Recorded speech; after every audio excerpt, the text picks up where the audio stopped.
The old man's hands were shaking again. Not from fear, not anymore. Jim Dalton had stopped being afraid of dying somewhere around his 300th combat mission. The tremor came from something the VA doctors called early-stage Parkinson's disease, though there was nothing early about being 82 years old. He stood in the pre-dawn darkness of the Wright-Patterson Air Force Museum, alone except for the ghosts, his palm pressed against the cold aluminum skin of an A-10 Thunderbolt. The aircraft loomed above him like a sleeping dragon. Gray paint, battle scars, a name stenciled below the cockpit canopy. Reaper's Retribution. The name had been Tom Kowalski's idea. Back in 1992, when they'd both been assigned to the same squadron, flying A-10s out of Aviano Air Base in Italy. Tom was the younger pilot, 32, full of energy and dark humor. He'd painted the name on his own aircraft as a joke. If the Reaper's coming for someone, Tom had said, grinning, might as well be driving his ride. Tom Kowalski had been dead for 31 years. But his airplane was still here. Most people who walked past this display never noticed the name, never wondered who the Reaper was or what retribution he'd sought. They saw an old attack jet, decommissioned and forgotten, gathering dust in a museum hangar. But Dalton noticed. He noticed every rivet, every patch of hastily repaired battle damage, every scar the plane had earned staying in the fight when any sane machine would have fallen from the sky. This aircraft had a story, and Dalton was one of the few people left who knew it. His fingers found a seam in the fuselage, a repair. He traced it slowly, the way you might touch a gravestone. February 18th, 1993, the day Captain Tom Kowalski brought this plane home with a hydraulic line severed and fuel streaming from a punctured tank. The ground crew called it a miracle. Tom called it a Tuesday. 1 week later, Tom Kowalski was dead. And 31 years after that, Dalton still woke up screaming at exactly 3:47 every morning. The precise minute the radio went silent. The precise minute his wingman's A-10 hit the mountainside at 400 knots. The precise minute Dalton's decision killed his best friend. He pulled his hand away from the plane. The tremor was getting worse. He shoved both hands deep into the pockets of his canvas work jacket, the one with the faded Air Force veteran patch on the shoulder. The jacket was older than most of the museum staff. Hell, his arthritis was older than most of the museum staff. 4:30 in the morning, and he was already here. He couldn't sleep anymore. Hadn't slept a full night since Bosnia. The pills helped when he remembered to take them, but the pills couldn't stop the nightmares. Nothing could stop the nightmares. A sound behind him made him turn. A woman stood 10 feet away, clipboard in hand, coveralls zipped up against the hangar's perpetual chill. Late 30s, dark hair pulled back tight, eyes that had learned not to cry a long time ago. Chief Master Sergeant Rita Kowalski, 38 years old. She'd been 7 when her father died. Now she maintained his airplane. "You're early again, Colonel," she said quietly. "Couldn't sleep." "Me neither." The same exchange they'd had nearly every morning for 4 years. Two people bound by the same ghost, circling the same wreckage, unable to move forward or back. Rita walked closer, stopped beside him, both of them looking up at the A-10. "I finished the hydraulics check," she said. "Pressure holding steady, no leaks. She's perfect." Tom would be proud. The words came out before Dalton could stop them. They always did. The same script, the same dancing, the same careful avoidance of the truth that sat between them like a landmine. But this time Rita didn't let it slide. "Tom would be alive," she said, her voice flat and cold, "if you'd been more careful." The silence that followed was absolute. 31 years. 31 years they'd circled around it. 31 years of polite nods and careful small talk, and never ever saying what they both knew. Until now, Dalton looked at her, really looked at her, saw the lines around her eyes that had appeared too early, the tension she carried in her shoulders, the weight of growing up without a father because of a decision someone else made. She looked like Tom. Same jawline, same way of standing with her feet planted like she was ready for a fight. "You're right," he said. Rita blinked. Whatever response she'd expected, it wasn't that. "I was flight lead," Dalton continued. "I made the call to skip the recon pass. I prioritized speed over safety. Tom wanted to do it right. I overruled him. So yes, you're absolutely right." Rita's jaw tightened. Her hands clenched the clipboard. "Then why?" Her voice cracked. "Why did you do it?" "Because there were UN peacekeepers on the ground, and the Serbian armor was 60 seconds from overrunning their position. Because the ground commander was screaming for immediate air support. Because I had to choose between maybe losing my wingman and definitely watching 20 soldiers die. He paused. I chose wrong. Rita stood there, breathing hard, her eyes shining with tears she refused to let fall. I spent 31 years hating you, she whispered. I know. I wanted you dead. I wanted you to suffer. I know that too. Then why do you keep coming here? Why do you clean his plane every morning? Why don't you just disappear? Dalton looked up at the A-10. Because running away won't bring him back. Because your father saved my life twice before Bosnia and I owe him. Because this is the only way I know how to say I'm sorry. Rita wiped her eyes roughly with the back of her hand. It doesn't change anything. No, it doesn't. She turned and walked away, her boots echoing on the concrete. Dalton listened until the sound faded, then turned back to the plane. He had work to do. The cleaning supplies were in the maintenance closet. Rags, spray bottle, metal polish. He'd been doing this every morning for 4 years, and nobody had ever asked him to. Nobody paid him for it. He just showed up and did it because the alternative was sitting in his apartment watching the clock tick toward 3:47. He climbed the stepladder they kept beside the display. His knees protested. 82 years of wear and tear. 2.5 years in combat zones. Jumps from aircraft that landed too hard. Ejections that compressed his spine. The body kept a ledger, and eventually the bill came due. At the top of the ladder, he could reach the canopy. He sprayed it down, wiped away a week's worth of dust and fingerprints. Through the clear acrylic, he could see the cockpit, the ejection seat, the instrument panel, the control stick. He'd sat in the seats like this one 73 times during his own combat missions. Different aircraft, different tail numbers, but the same model, same systems, same layout. He knew every switch, every gauge, every warning light. Could run the startup checklist in his sleep. Probably had in the nightmares. The A-10 Thunderbolt was an ugly aircraft, brutally functional, built around a gun so powerful the recoil could stall the engines if you held the trigger too long. Slow, ungainly. The Air Force had been trying to retire the platform for 30 years. But the soldiers on the ground loved it. When you were pinned down and taking fire and the enemy was closing in, the A-10 was the most beautiful thing in the world. The sound of those twin turbo fans, the roar of the GAU-8 cannon, the BRRT that meant death was coming for someone, and it wasn't going to be you. Dalton had made that sound 340 times. 340 combat missions over 28 years, more than any other A-10 pilot in history. They called him the Reaper, not because he sought glory or wanted a fearsome reputation. The call sign came from a mission early in his career, 1985. Training accident. Another pilot's aircraft caught fire on the runway. Dalton pulled him from the burning cockpit seconds before the fuel tanks exploded.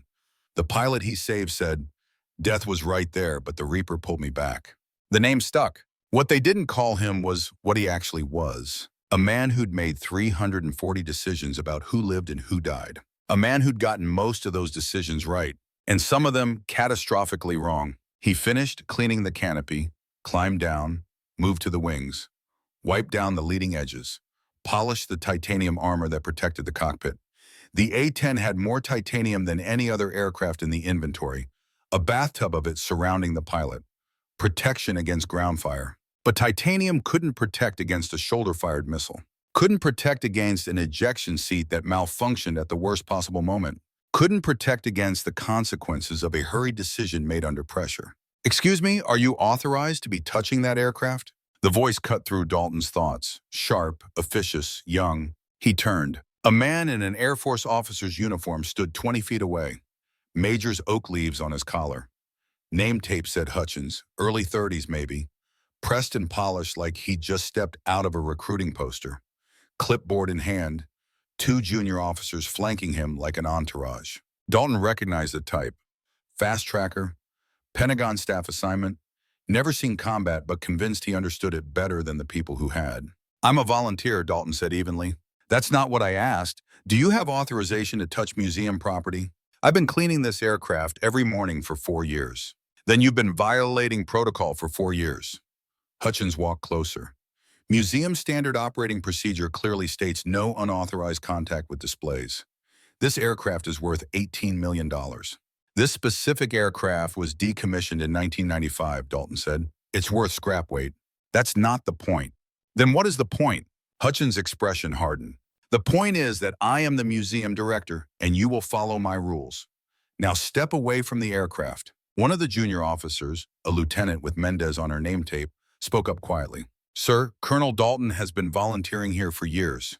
He's never caused any problems. Lieutenant, I don't recall asking for your input. Mendez went silent, her face flushing. Hutchins turned back to Dalton. Colonel, is that an actual rank or honorary? Actual, retired. Combat? Yes? Which conflict? Dalton hesitated. The list was long. Desert Storm, Bosnia, Kosovo. Operations that didn't have names, missions that never officially happened. Several, he said finally. Hutchins nodded slowly, his expression shifting to something that looked like contempt. Let me guess, you come here to relive the glory days. Stand next to the machines, remember when you were important. The words hit harder than they should have, probably because they were half true. I come here to work, Dalton said. No, you come here because you can't let go, because the world moved on and you didn't, because you need everyone to remember that you were once special. Hutchins gestured at the A-10. This aircraft is obsolete, outdated, scheduled for replacement, just like the men who flew it. Something shifted in Dalton's chest, a tightness, anger maybe, or recognition. This young major didn't know him, didn't know the plane, didn't know anything except what he'd read in a manual. But before Dalton could respond, Hutchins continued. My father was a veteran, Staff Sergeant Dale Hutchins, Army, Gulf War. The name meant nothing to Dalton. He'd met thousands of soldiers in the Gulf. He came home different, Hutchins said, his voice taking on an edge. Couldn't hold a jaw, drank too much. Hit my mother, hit me, died when I was 16. Hutchins stepped closer. So forgive me if I'm not impressed by old men who wear their service like a crown. You all came back broken and spent the rest of your lives breaking everyone around you. The anger in Dalton's chest evaporated, replaced by something heavier. Sadness, understanding. This wasn't about protocol or museum rules. This was about a son who'd grown up with a father's rage and never understood where it came from. Your father's name was Dale? Dalton asked quietly. What does it matter? Because I might have known him. Saudi Arabia, 1991. Air base at Al-Kharj. Did he work logistics? Hutchins blinked, surprised. How did you know that? Because I remember as Staff Sergeant Hutchins, tall guy, quiet, good at his job. We talked a few times. He showed me a picture of his wife and his son. Said his boy was going to do better than him, go to college, make something of himself. Hutchins stared. He talked about you constantly, Dalton continued. Said you were the reason he fought, the reason he came home. He didn't come home, Hutchins said, his voice tight. He came back. There's a difference. Whatever man my father was before the war died over there, what came back was a ghost. Dalton nodded slowly. You're right. War does that, breaks people in ways that don't heal. Your father probably saw things in Kuwait and Iraq that he could never talk about, made decisions that haunted him, came home carrying weight that nobody else could see. Is that supposed to make it okay, that he suffered too? No, it's supposed to help you understand that he didn't want to be broken. Nobody chooses that. It just happens. Hutchins looked away. I didn't come here to discuss my father. I came to inform you that we have a congressional delegation arriving this afternoon. VIP tour, major funding announcement. I need this hangar cleared of all non-essential personnel. Understood. That includes you, Colonel. I'm revoking your volunteer access until further notice. Lieutenant Mendez looked shocked. Sir, that seems excessive. Lieutenant, one more word and you'll be joining him. Mendez closed her mouth. Hutchins turned back to Dalton. You have 5 minutes to collect your things and leave the premises. If you return without authorization, I'll have security remove you. He walked away, his entourage following. Dalton stood there beside the A-10, processing what had just happened. 31 years of penance, 4 years of showing up every morning to clean a dead man's airplane. And now it was over because a bitter son couldn't separate his own trauma from someone else's service. He should be angry. He should fight back. But he just felt tired. He gathered his cleaning supplies, returned them to the closet, and walked toward the exit. As he passed through the hangar, he saw someone standing by the doorway. Young Airman Security Forces badge. Name tape, said Brennan. Early 20s, something familiar in his eyes. The look of someone who'd seen combat. Colonel Dalton? Dalton stopped. Yes? I wanted to say, sir, that what the major said was out of line. He's under stress. VIP visit. It happens. Still wasn't right. Dalton studied the young man, noticed the deployment patch on his shoulder. Iraq, 2019. Notice the way he stood, weight slightly forward, hands loose but ready. The posture of someone who'd learned to be alert. You served in Iraq? Dalton asked. Yes, sir. 2 tours, infantry. See combat? More than I wanted to. Dalton nodded. How are you doing with it? Brennan hesitated, then answered honestly. Not great, sir. VA says PTSD. I've got the pills, got the appointments, but I still wake up hearing gunfire that isn't there. Still can't be in crowds. Still jump when a car backfires. That's normal. Doesn't feel normal. It never does. They stood in silence for a moment. Can I ask you something, Colonel? Brennan said. Go ahead. Does it get easier, the wait? Dalton thought about Tom Kowalski, about the 2 pararescue jumpers who died in Iraq in 1991 because Dalton arrived 8 minutes too late, about all the faces that visited him at 3:47 every morning. No, he said, it doesn't get easier, but you get stronger, or you learn to carry it differently, or you break. What if I'm afraid I'm breaking? Then you're still fighting, and as long as you're fighting, there's hope. Brennan's eyes were wet, but he didn't look away. Thank you, sir. Dalton put a hand on the young man's shoulder. You need someone to talk to, someone who's been there. You call me. Lieutenant Mendez has my number. I will, sir. Dalton walked out into the cold February morning. The sun was just starting to rise, painting the Ohio sky in shades of orange and gray. He walked to his truck, a beat-up Ford F-150 that was almost as old as his arthritis, and sat in the driver's seat without starting the engine. 31 years ago this morning, Tom Kowalski died. And every year on this anniversary, Dalton came to the museum early, cleaned the plane, said his silent apologies. Now he couldn't even do that. He should go home, take his pills, try to sleep. But he knew he wouldn't sleep. So he sat in the parking lot and watched the museum wake up. Watched cars arrive, watched staff walk in, watched the world continue while he stayed frozen in 1993. At 2 o'clock in the afternoon, Dalton made a decision that would change everything. He drove back to the museum. He told himself he'd just forgotten something, that he needed to pick up a thermos he'd left in the break room. It was a lie, and he knew it. He needed to see the plane one more time. He parked in the visitor lot, used the main entrance, paid the suggested donation. The volunteer at the desk recognized him but didn't say anything. The museum was busy. School groups, families, veterans walking slowly through exhibits, reading plaques, remembering friends who weren't there to remember with them. Dalton made his way to the modern aircraft gallery and stopped. The hangar had been transformed. Velvet ropes everywhere. Security personnel in dress uniform. Camera crews. Lighting equipment. A podium set up near the A-10 with the Air Force seal on the front. The congressional delegation. He'd forgotten or blocked it out. Either way, here it was. The VIP event that was so important Hutchins had banned him from the museum. He should leave. He should go home. But his feet carried him into the crowd gathering for the event. 50 people, then 100, then more. Media, congressional staffers, senior Air Force officers in service dress. At 2:30, a black sedan pulled up outside the hangar.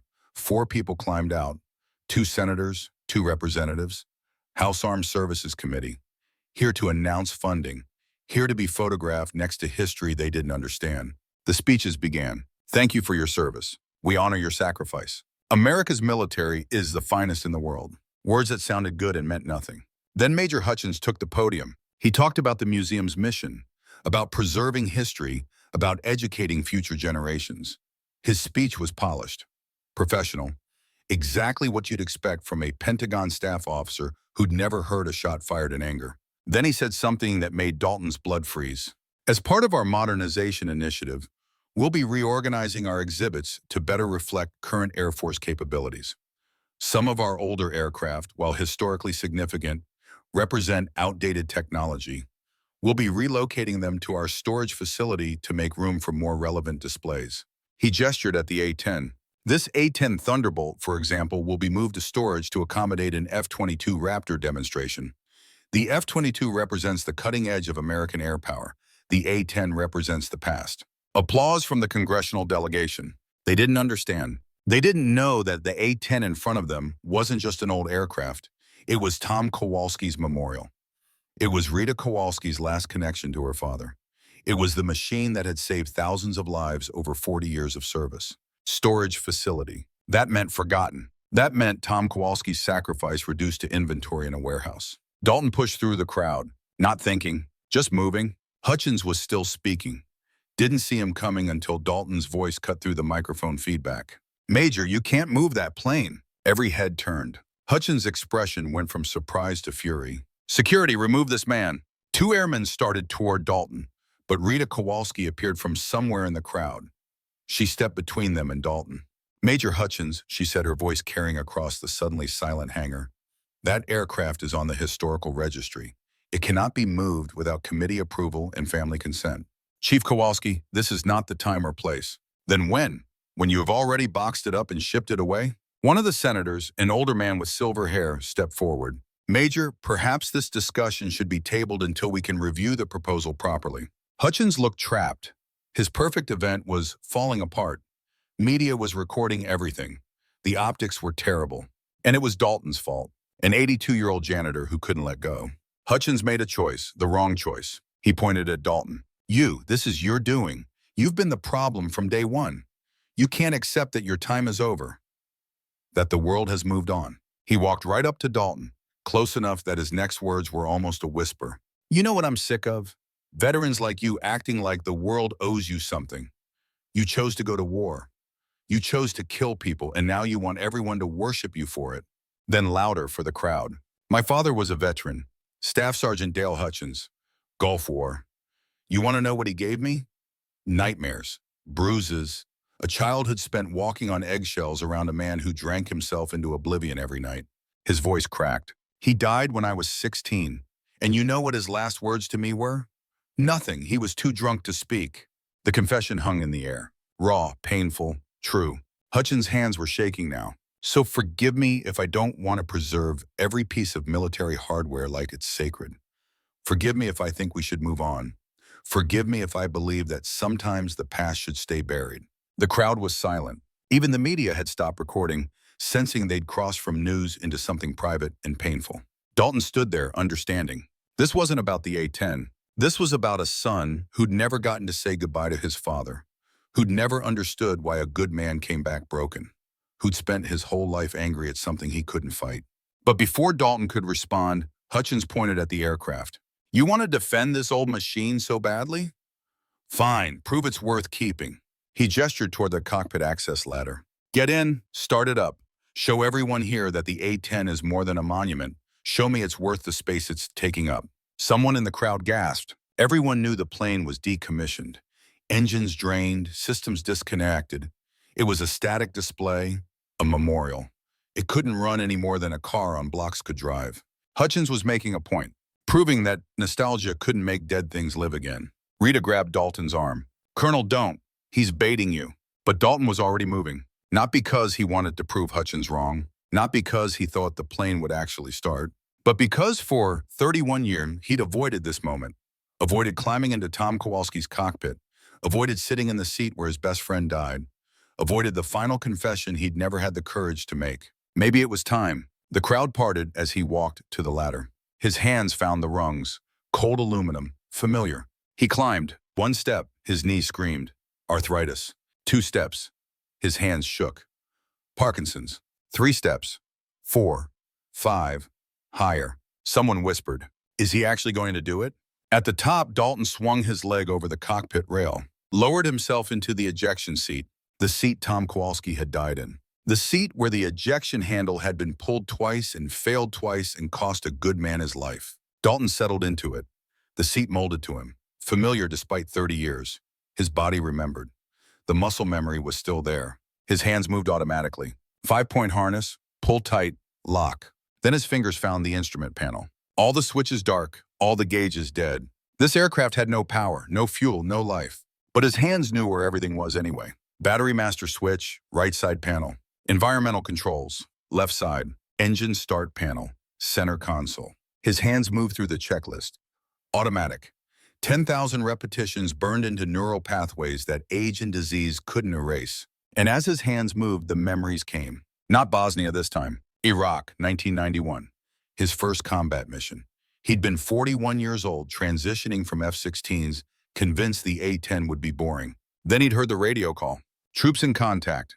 Taking casualties. Need immediate air support.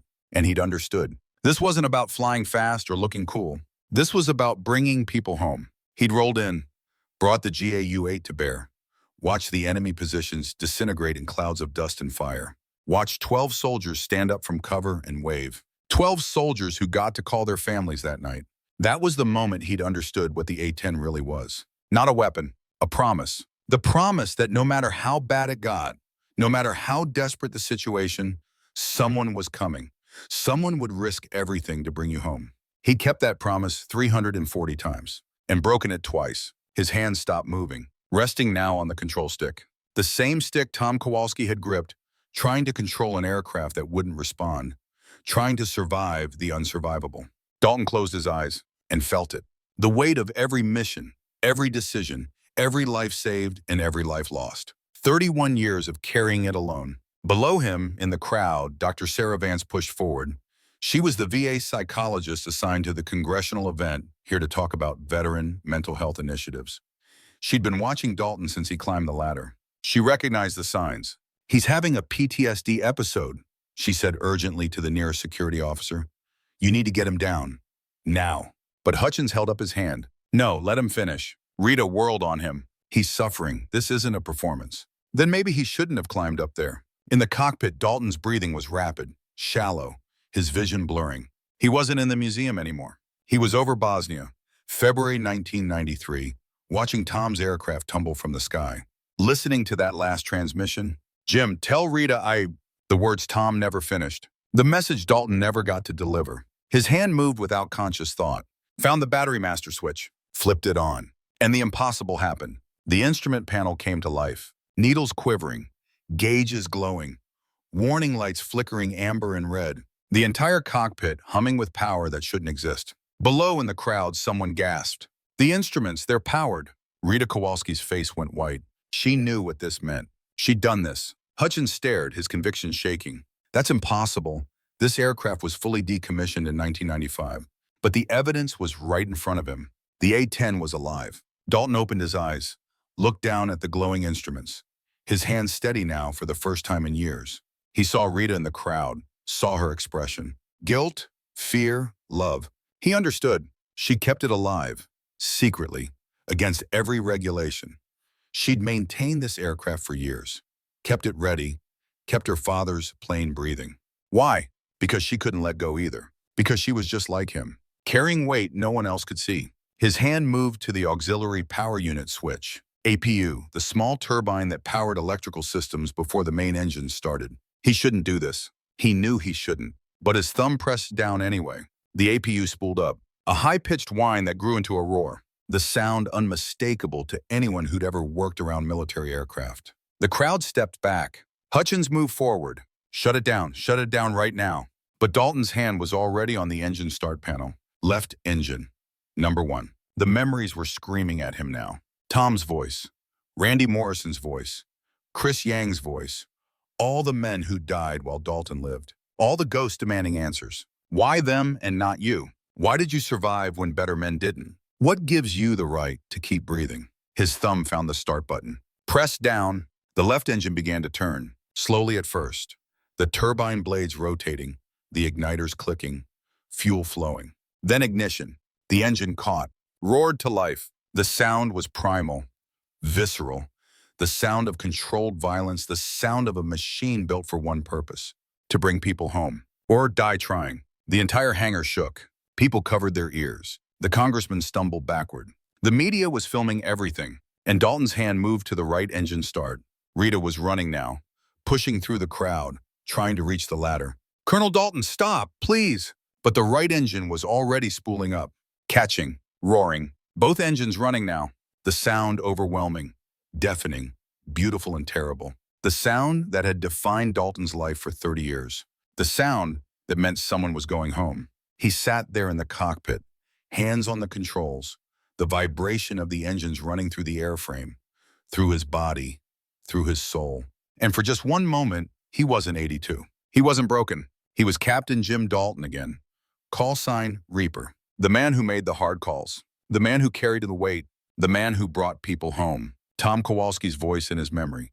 Not from the crash, from before, from the good times. "She purrs like a kitten, Jimmy. You always did know how to treat a lady."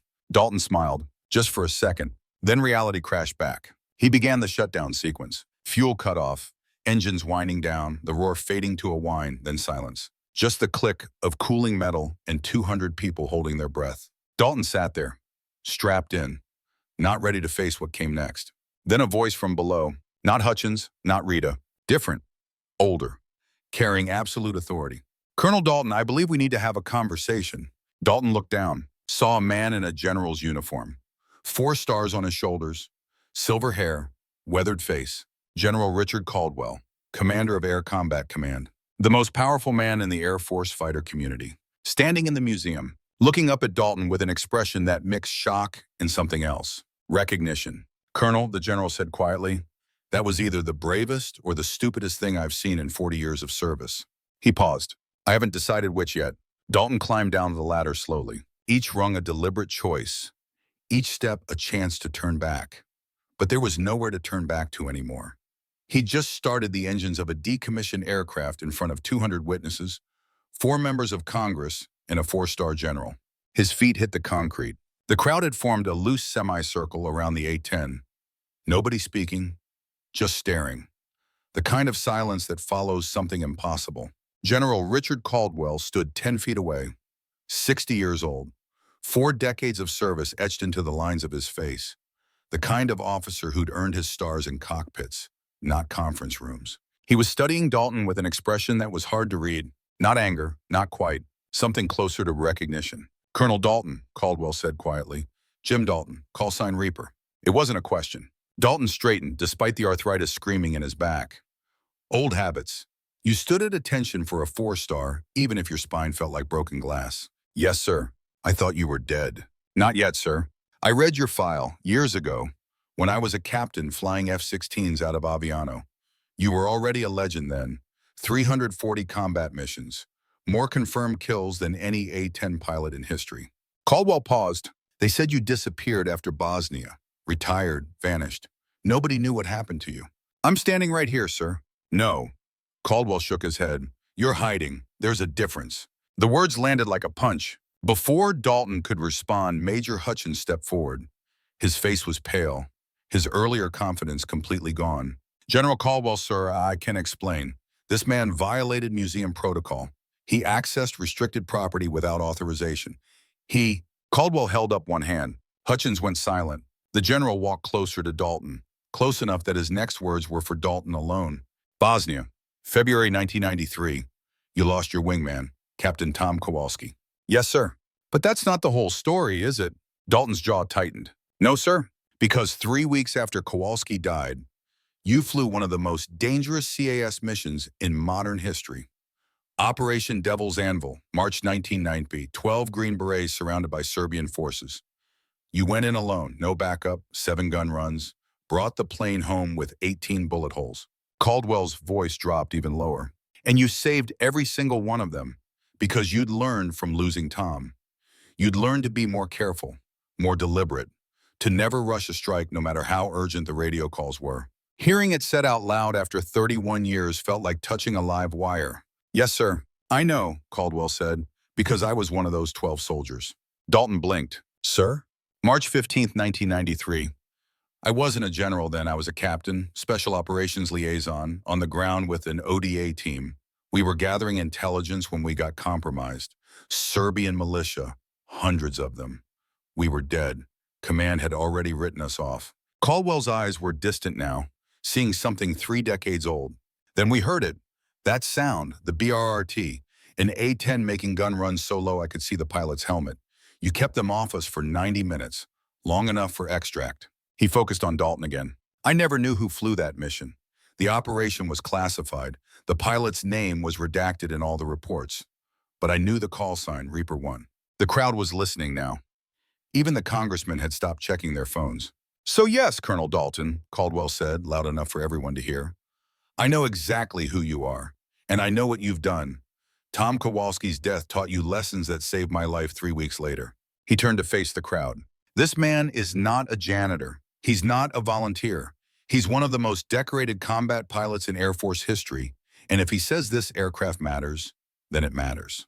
Hutchins looked like he'd been slapped. Caldwell turned to him. Major, walk with me. It wasn't a request. They moved away from the crowd toward the far side of the hangar. Dalton watched them go, saw Hutchins' shoulders hunch, saw the general speaking in low, urgent tones. Someone touched Dalton's arm. Rita Kowalski. Her eyes were red, but she wasn't crying anymore. "We need to talk," she said. "Somewhere private." She led him through a side door into a maintenance workshop. Tools on pegboards, the smell of oil and metal. She closed the door behind them. For a long moment, neither spoke. Then Rita said, "I've been maintaining that aircraft for 24 years. I know. Not to help you, to hurt you. I wanted to make sure it could never fly again. That my father's last flight would stay his last flight. That the plane that killed him would be as dead as he was." Her voice cracked. "I drained the fluids, disconnected systems, removed critical components, spent 2 decades sabotaging it piece by piece. Why tell me this now? Because 6 months ago I stopped." She leaned against the workbench. "6 months ago I found you in the museum, 2 in the morning. You'd fallen asleep on a bench near the display. You were having a nightmare, screaming my father's name, begging him to eject." Rita wiped her eyes. "I woke you up, and you looked at me, really looked at me, and you thought I was 7 years old again. You thought it was 1990. You said, 'Rita, I'm sorry, I'm so sorry. I should have saved him.'" She took a shaky breath. "And I realized something. You've been carrying my father's death for 31 years, the same way I have. Maybe worse, because I got to blame you. I got to be angry at someone. But you only had yourself." "Rita." "So I fixed the plane, spent 6 months restoring every system I'd sabotaged. I wanted you to have one moment, one chance to sit in that cockpit and feel like my father was still here." She looked at him directly. "I didn't do it because I forgave you. I did it because I understood you." Dalton felt something in his chest loosen, some knot he'd been carrying for 3 decades. "Thank you," he said quietly. "Don't thank me. I'm still angry. I'm still hurt. But I'm tired of hating you. It doesn't bring him back." The door opened. Dr. Sarah Vance stepped in, the VA psychologist, mid-40s, professional but warm. She'd been watching the whole scene in the hangar. "I'm sorry to interrupt," she said, "but Colonel Dalton, I need to ask, are you all right?" "I'm fine. You had a dissociative episode in that cockpit. Classic PTSD response. That's not fine." Dalton didn't answer. Vance looked at Rita. "Chief Kowalski, could you give us a moment?" Rita hesitated, then nodded and left. Vance closed the door again. "Colonel, how long have you been living with untreated PTSD?" "I don't need treatment. You wake up screaming at 3:47 every morning. You have intrusive memories, flashbacks. You avoid situations that remind you of trauma. Those are textbook symptoms. I'm 82 years old. I've lived with it this long. That's not living. That's surviving. And barely." She pulled up a stool, sat down, met his eyes. "I lost my father to PTSD, Vietnam veteran. He came home in 1972, shot himself in 1989, 17 years of suffering in silence because he thought asking for help made him weak." Her voice was steady, but her eyes were hard. "So when I see an 82-year-old man having flashbacks in a museum, I don't see weakness. I see someone who's been fighting alone for too long, and I see someone who might not make it much longer without help. What do you want from me?" "I want you to stop fighting alone. I run a group at the VA, veterans with combat trauma, different wars, different experiences, same weight. I don't do groups." Neither did any of them, at first. She pulled out a card, her office information. "First meeting is Thursday, 7 p.m. Show up or don't. But Colonel, I'm going to be blunt. The video of what just happened is going viral. By tomorrow, millions of people will have seen you start that aircraft. Some will call you a hero, some will ask questions, and some will look at an 82-year-old man with PTSD and wonder how much longer he has." She stood. "I'm not trying to scare you. I'm trying to keep you alive. Because men like you, men who've carried this weight for decades, they hit a breaking point. And when they do, they don't always survive it." She left. Dalton sat there looking at the card. Thursday, 7 p.m. He pocketed it. Outside in the main hangar, the crowd was dispersing. The congressional delegation had been hustled away by their staffers. The media was packing up equipment. The event was over. But something had changed. Dalton could feel it. General Caldwell found him near the exit. "Colonel, I need a favor." "Sir?" "The Air Force is launching a new program, Living History Initiative. We bring in combat veterans to teach current pilots about real-world CS operations, tactics, decision-making under pressure, the things you can't learn in a simulator." "Sir, I'm not qualified to teach." "You're the most qualified person alive. 340 missions. You've seen it all, done it all, survived it all. I'm 82 years old with Parkinson's disease, and you just started a decommissioned aircraft through sheer force of will. I'm not asking you to fly, I'm asking you to talk, to share what you know before it's lost. Caldwell paused, and I'm asking you to work with Major Hutchins. Sir, Hutchins needs to understand what he's preserving here. Not just aircraft, people, stories, the real cost of what we do. You can teach him that.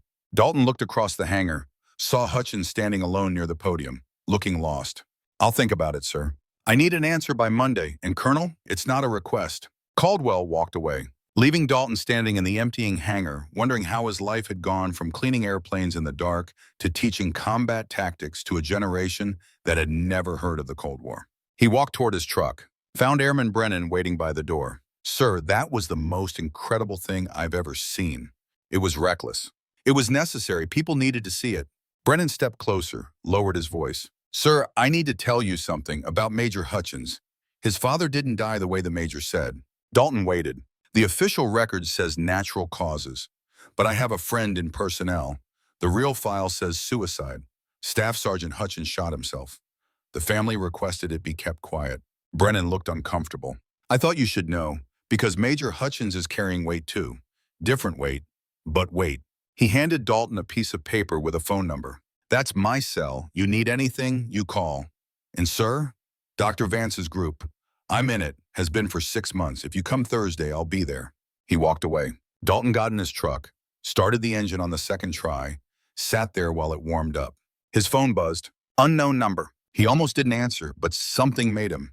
Hello? Dad? The voice stopped his heart. Michael? His son. 15 years of silence. 15 years of estrangement. And now this. Michael? I saw the news, the videos everywhere. You starting that A-10. 3 million views in 4 hours. Dalton closed his eyes. I didn't mean for that to happen. I know. That's what made it powerful. Dad, I need to see you. Silence on the line. Then Michael continued. I'm in Ohio, Columbus. I've been here for a week, working on a story about veteran suicide rates for the Times. His voice changed, softer. The statistics are terrible, Dad. On average, 22 veterans a day. And the highest risk group is men over 70. Combat veterans. Untreated PTSD, living alone. Michael paused. When I saw that video, when I saw you in that cockpit, I didn't see a hero. I saw a man at the edge, and I realized I might not have much time left to fix what's broken between us. Dalton's throat was too tight to speak.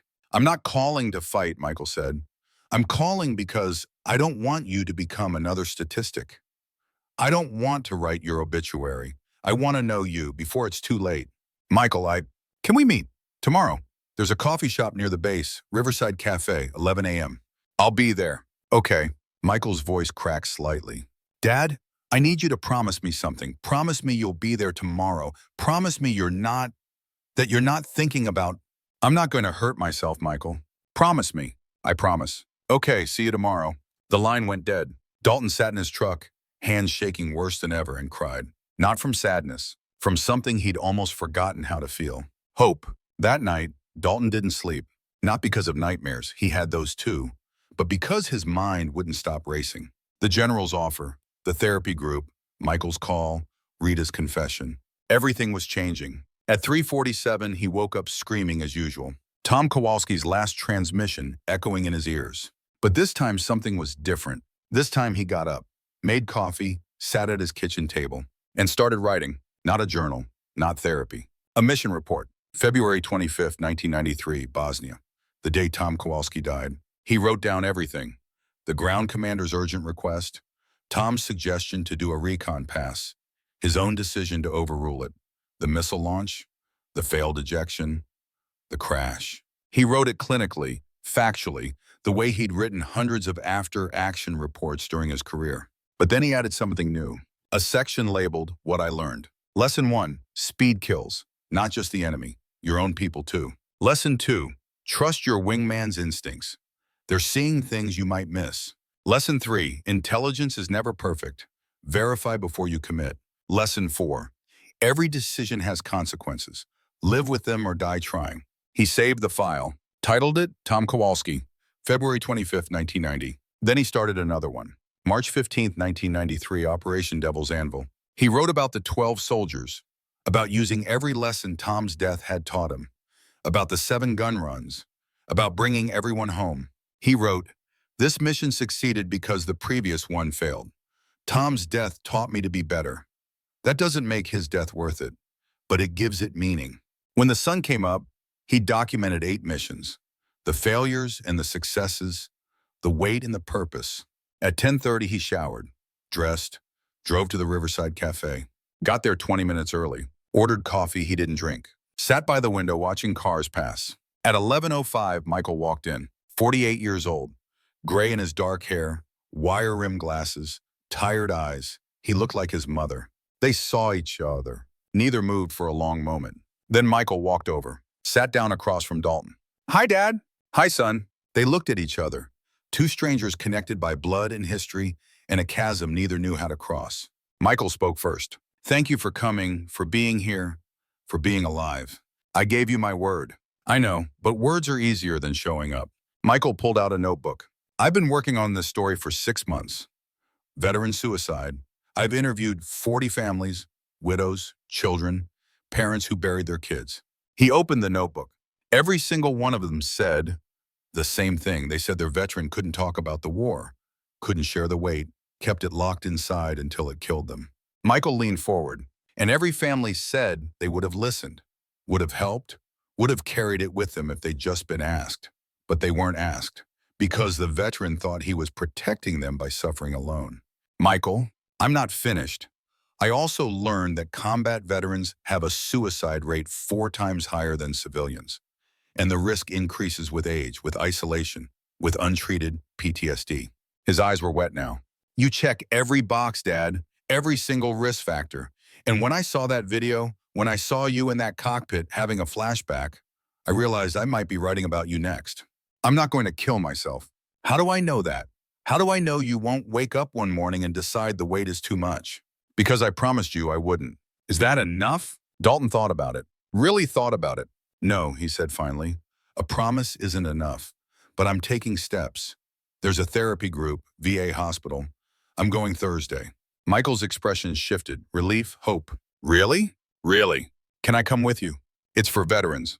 "I know, but I want to understand. I want to see what you're dealing with, and I want you to know you're not alone." Dalton nodded, not trusting himself to speak. They sat in silence for a minute. Then Michael said, "Dad, I want to write about you. Not for the paper, for me, for us. I want you to tell me everything. About the war, about Tom Kowalski, about why you couldn't come home, all of it. It's not a pretty story." "I'm not looking for pretty, I'm looking for true. When do you want to start?"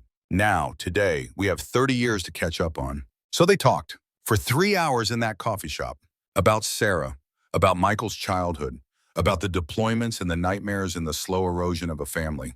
"I need to ask you something," Michael said finally. "Why didn't you fight for us? When I left, when I said I was done, you just let me go. Because you were right. I had become something broken, something that hurt the people around me. And I thought the best thing I could do was give you space to build a life that wasn't infected by my damage. That wasn't your decision to make. I know that now. Do you regret it?" "Every single day." Michael took off his glasses, rubbed his eyes. "I'm not saying we can fix this overnight. I'm not saying we can go back to being father and son like nothing happened. I know, but maybe we can start over, build something new." Dalton reached across the table, put his hand over Michael's. "I'd like that." Thursday came faster than expected. 7 p.m., VA hospital, 3rd floor, conference room C. Dalton stood outside the door, Michael beside him. "You sure you want to come in?" Dalton asked. "I'm sure. You?" "No, but I'm doing it anyway." They walked in together. 8 people sat in a circle. Mix of ages, all veterans, all carrying weight. Airman Brennan was there. He nodded, smiled slightly. An older woman, maybe 70, Vietnam era. A middle-aged man missing his left arm. A young woman with burn scars on her neck. Others? Dr. Vance stood. "Everyone, this is Jim. Some of you might recognize him from the news." "Jim, welcome. This is a safe space, no judgment, just truth." She gestured to 2 empty chairs. "And this is Michael, Jim's son. He's here to support his father. Everyone okay with that?" Nods around the circle. They sat. "We were just talking about the moment we knew we needed help," Vance said. "Jim, do you have a moment like that? Dalton thought about the cockpit, the flashback, Michael's call. Yesterday, he said, when my son called and asked me to promise I wouldn't kill myself. And I realized he had reason to ask. The room was quiet. The older woman spoke. I lost my co-pilot in 1968. Helicopter crash in Vietnam. I've carried that for 56 years. Last month, I put a gun in my mouth. She looked at Dalton. I didn't pull the trigger, but I wanted to. That's when I knew. The middle-aged man. IED took my arm and my best friend. I dream about it every night. I started drinking to stop the dreams. When I woke up in the hospital after my liver failed, I knew. One by one they shared. The moments they knew. The breaking points. The reasons they were still fighting. When it was Dalton's turn again, he told them about Tom Kowalski. About the decision. The crash. The guilt. He talked for 15 minutes. When he finished, Michael was crying quietly beside him. Brennan spoke. Sir, thank you for sharing that, for trusting us. The others nodded. Vance said gently, Jim, you've been carrying this alone for 31 years. How does it feel to share it? Lighter, not fixed, but lighter. That's the point. We can't fix each other, but we can help carry the weight together. The session continued. More stories, more weight, more truth. At 8:30, Vance called time. Same time next week, Jim. You did good today. Outside in the parking lot, Michael and Dalton stood by their cars. That was hard to watch, Michael said. Hearing what you've been carrying. That's why I never told you. I wish you had. I wish you'd trusted me to handle it. I was trying to protect you. I know, but I didn't need protection. I needed a father who was honest with me. Michael hugged him. First time in 15 years. I'm glad you're still here, Dad. I'm glad you didn't give up. Me too. They stood there in the cold February night. Father and son, beginning to heal. Monday morning. 0900 hours. Building 4842. Dalton reported as ordered. General Caldwell was there. Major Hutchins, too, looking nervous. Gentlemen, Caldwell said, welcome to the Living History Initiative. For the next 6 months, you will work together. Colonel Dalton will teach Major Hutchins about real-world combat operations. Major Hutchins will help Colonel Dalton document those lessons for future pilots. He looked at both of them. This is not a punishment. This is a mission. Are we clear? Yes, sir, they said together.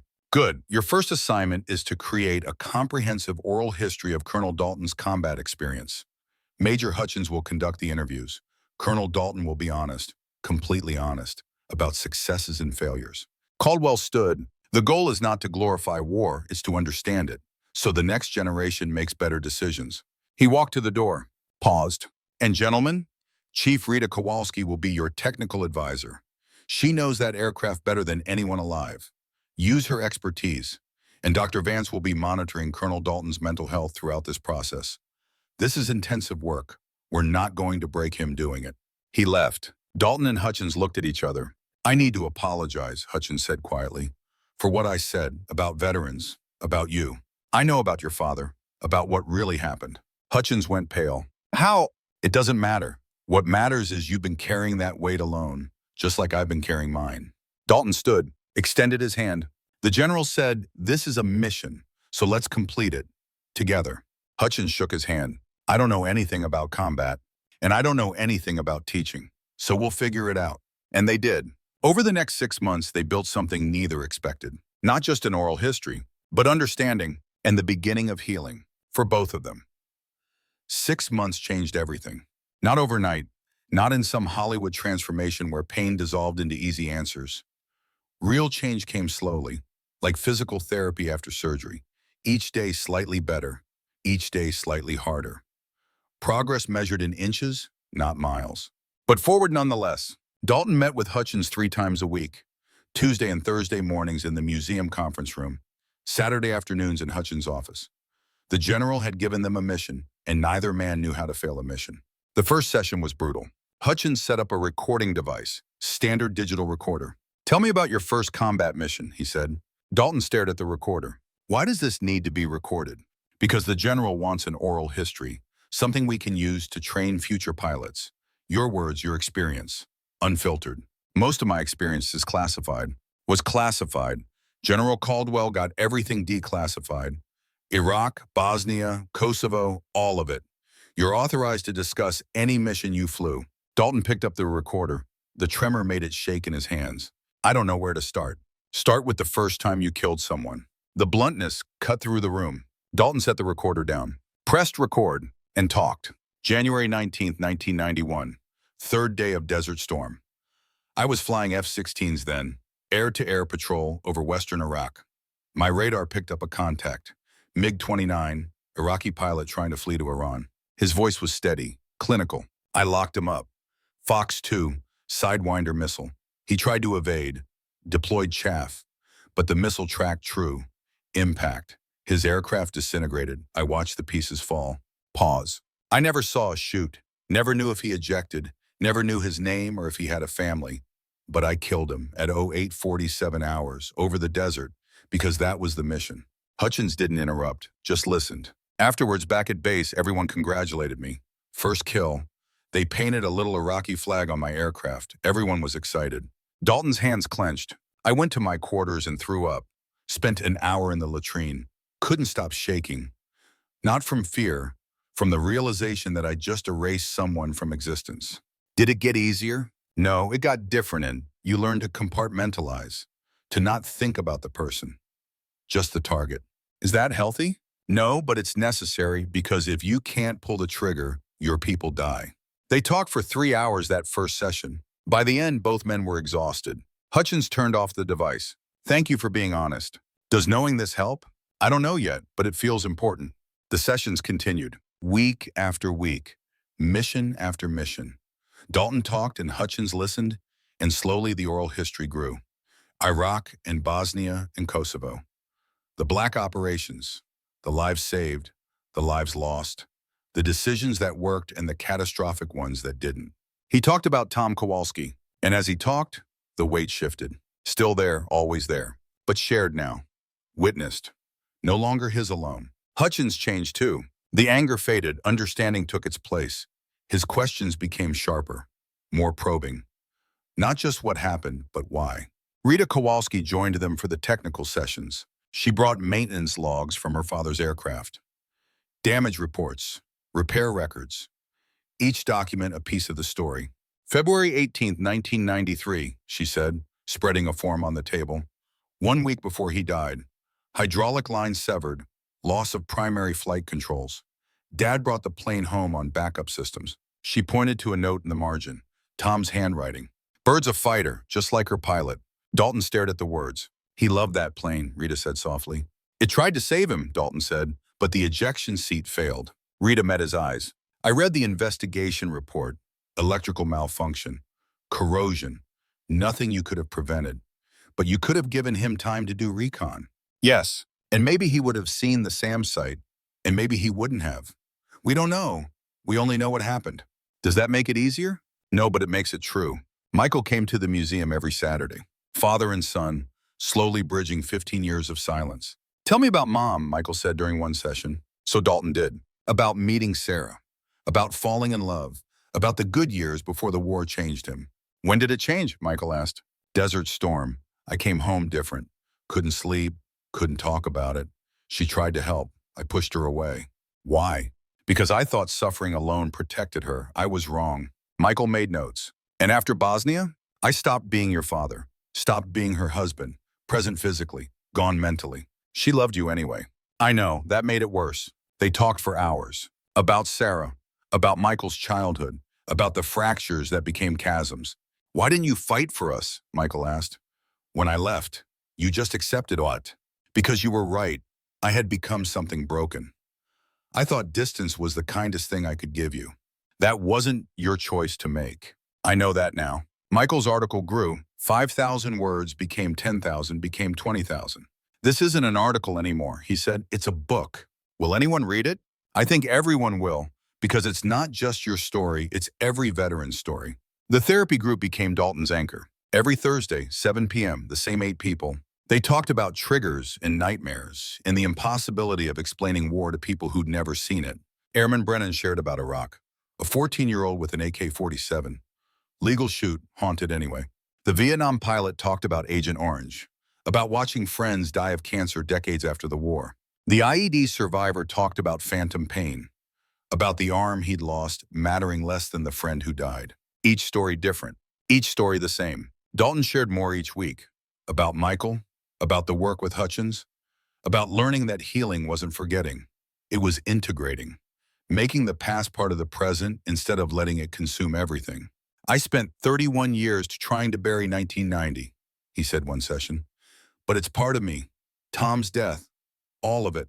Pretending otherwise just gave it more power. Dr. Vance nodded. And now? Now I'm carrying it with help. After 4 months, General Caldwell returned. He walked into the conference room. Transcripts covered the table.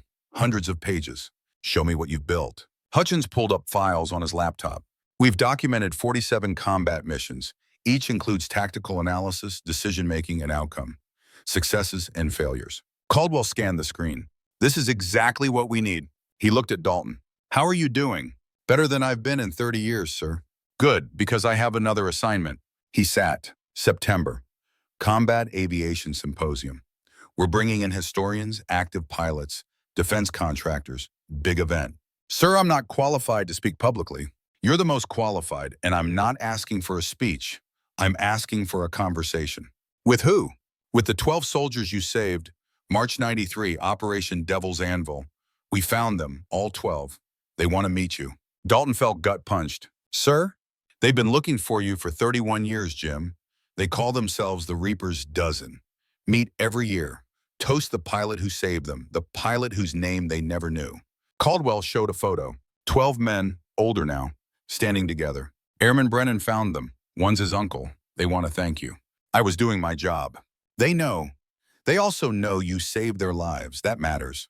Caldwell stood. September. You'll be on a panel with these men. You'll talk about that mission, about what CAS really means. And if I refuse, then you miss hearing what Tom Kowalski's death meant. That mission you flew, Devil's Anvil, you used everything you learned from losing Tom. The tactics, the caution, all of it. Tom's death taught you how to save those 12 men. He paused at the door. Nothing is wasted, Jim. Not the victories, not the defeats. They all matter. The next 3 months built toward September. Dalton continued therapy, continued interviews with Michael, continued sessions with Hutchins. Rita helped him prepare. Mission records, tactical maps, radio transcripts from Devil's Anvil. You flew 7 passes, she said, expended all ammunition, took ground fire on 6 passes, brought the plane home with 18 holes. I remember. The ground commander's report says you saved his entire unit. She looked up. That commander was Captain Richard Caldwell. Dalton hadn't known. Michael's book was accepted for publication. The Weight We Carry, One Pilot's Journey Through War. They want to release it Symposium Week, Michael said. Maximum impact. I don't want to be famous. Too late. That video has 40 million views. At least now people will understand. September arrived. The symposium was at the Air Force Academy, Colorado Springs. Massive auditorium, 800 seats, C-SPAN coverage. Dalton flew out with Michael and Rita. Hutchins met them there. The night before, private reception. Small room, the 12 soldiers, General Caldwell, Dr. Vance, and Dalton. The Reaper's Dozen stood when he entered. The tallest stepped forward. Master Sergeant David Brennan, Lucas's uncle. Colonel Dalton, we've been looking for you for 31 years. I heard. Do you remember Devil's Anvil? Every detail. Then you remember we were dead, surrounded, out of ammunition. Command had written us off. I remember. Then we heard it. The BRRT. The most beautiful sound in the world. You came in low, 7 passes, gave us time to extract. Another soldier stepped forward, scar across his cheek. You took ground fire to save us. Could have called in fast movers, stayed safe. But you didn't. A third soldier, missing fingers. My daughter graduated college last year. My son is a Marine, 3 grandchildren. None of them exist without you. One by one they shared. Lives lived because of one mission. Children, grandchildren, decades of existence. The last soldier was older, gray beard. After that mission, I spent 20 years training soldiers. Thousands of them. Everyone heard about the Reaper, about the pilot who never left anyone behind. He stepped closer. You think you failed because Tom Kowalski died, but you saved hundreds. Your legacy isn't the men who died, it's the men who lived. David Brennan opened a wooden case. Inside was twisted metal, scarred, gray paint. This is from your aircraft, the A-10 you flew during Devil's Anvil. When they decommissioned it, we kept a piece. We've carried it 16 years, waiting. He handed it to Dalton. You carried us. Let us carry some of your weight. Dalton took the metal, cold, heavy, real. Thank you, he managed, all of you. 13 men, connected by one day, one mission, one choice that meant everything. The next morning, the panel, 800 people, media, live stream. On stage, Dalton, the 12 soldiers, Hutchins, Rita, Dr. Vance. General Caldwell moderated. Today we discuss the real cost and value of close air support, not sanitized. Truth. He turned to Dalton. Colonel, tell us about Devil's Anvil. Dalton did. The radio call. 12 soldiers surrounded, the decision to go alone. 7 passes, bringing the plane home damaged. Then the rest. About Tom Kowalski, about the lessons learned from failure, about using those lessons 3 weeks later to save lives. I made a mistake in Bosnia, he said, rushed a strike, cost my wingman his life. That mistake taught me something. Taught me caution, deliberation. 3 weeks later, I used those lessons. Because of what Tom's death taught me, 12 soldiers lived. A reporter raised her hand. Colonel, are you saying your friend died so others could live? No, I'm saying nothing is wasted. Every mission teaches something. Every success, every failure. If you learn from them, even the worst day has meaning. Yes. David Brennan stood. Everyone here needs to understand. Colonel Dalton thinks he's broken, thinks he failed, but I'm alive because of him. My 11 brothers are alive. Everyone we've touched exists because one pilot cared enough to risk everything. He looked at the crowd. That's not failure, that's heroism. Real heroism. The kind that costs everything and keeps giving anyway. The room erupted. Standing ovation. 800 people on their feet. Dr. Vance leaned to the microphone. I want to add something. Colonel Dalton has been in therapy for 6 months. Group therapy with other combat veterans. And what he's learned is that healing isn't about forgetting. It's about sharing the weight. She looked at Dalton. You spent 31 years carrying this alone. In 6 months of therapy, you've made more progress than 3 decades of suffering in silence. That's the message we need veterans to hear. You don't have to carry it alone. More applause. After the panel, Dalton found himself in a hallway, exhausted, ready to go home. A woman approached, late 50s, professional. Colonel Dalton, I'm Jennifer Morrison. Randy Morrison was my brother. Dalton's heart stopped. Ma'am, I know what you're going to say, but that's not why I'm here. She pulled out a letter, old, folded. Randy wrote this the night before he died. He talked about you, about the Reaper, about being honored to serve with you. The letter was dated February 23rd, 1991. We're flying with an A-10 pilot tomorrow. Call sign Reaper. The guys say he's the best. I'm not scared because I know if things go wrong, he'll be there. Dalton's hands shook reading it. Jennifer spoke softly. Randy died doing what he loved, and he died out believing in you. That belief mattered, even when you couldn't save him. She hugged him. Heroes aren't people who never fail. They're people who keep showing up even after they've failed. You kept showing up for 31 years. That's what makes you a hero. That night in his hotel room, Dalton sat by the window. At 3:47, he woke. The nightmare came. Tom's voice, the crash, the silence. But after, he didn't reach for pills. He called Michael. Dad, you okay? I had the nightmare. I'm sorry. Don't be, I just wanted to hear your voice. They talked until sunrise, about nothing important, about everything. 3 months later, the exhibit opened. Wright-Patterson Museum, Ghost Wing, centerpiece Tom Kowalski's A-10, fully restored. Around it, displays, mission records, photos, testimonials. Also the failures. A wall for Randy Morrison and Chris Yang, for all who didn't come home. The plaque read, "War is not glory, it is necessary sacrifice. We honor those who fought because they chose to protect others. That choice matters." 500 people attended. Dalton gave a short speech. I'm not a hero, I'm a man who did a hard job in impossible circumstances. I saved some, I lost some, I carry that every day. He paused. But I don't carry it alone anymore. That's what this year taught me. The weight of war isn't meant to be carried alone. He looked at Rita. Tom Kowalski was my wingman, my friend. His death broke something in me. But his life built something too. It taught me to be better. Because of him, I saved others. He looked at the Reaper's dozen. Nothing is wasted, not the victories, not the defeats. It all matters. He stepped down. Rita approached. Thank you for keeping him alive, not just the plane, his memory, what he stood for. I should thank you for forgiving me. I haven't, not completely, but I understand you, and that's enough. 1 year later, Dalton turned 84. The Parkinson's was worse. He needed a cane. But he was still here. The therapy group continued every Thursday. Brennan was doing better, still struggled, but more good days than bad. Michael's book won the Pulitzer. Father and son did speaking tours together. Hutchins was promoted to lieutenant colonel, given command of a training program. He called Dalton every week. Rita retired but volunteered at the museum, gave tours, told her father's story.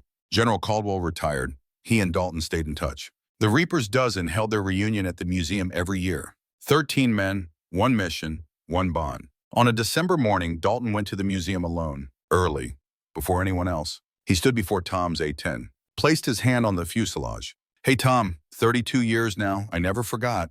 Never stopped wishing I'd done it differently. The plane was silent, but I want you to know what I learned from losing you. I used to save others. The Reaper's Dozen, General Caldwell, all alive because I learned to be more careful. His voice cracked. So maybe it wasn't all for nothing. I hope it wasn't. Footsteps behind him. Michael. Hey, Dad. Hey, son. You okay? Yeah, just saying goodbye. To Tom, to the guilt, to carrying it alone, to believing I had to suffer to honor him. Michael put his arm around his father. You're not alone. I know. Took me 32 years, but I know.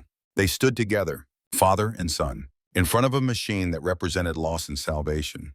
Dad, do you still wake up at 3:47? Every morning. Does it hurt?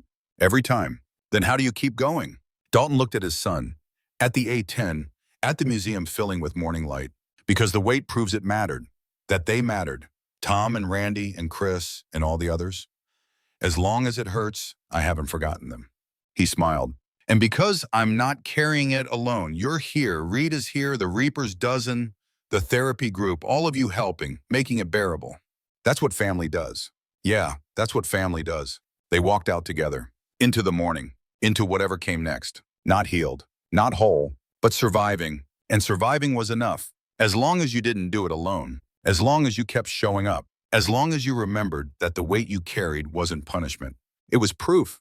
Proof that you cared. Proof that they mattered. Proof that even in darkness, you chose to protect others. That choice, that weight, that was what made you human. And being human with all its pain and cost was the most heroic thing of all. The end.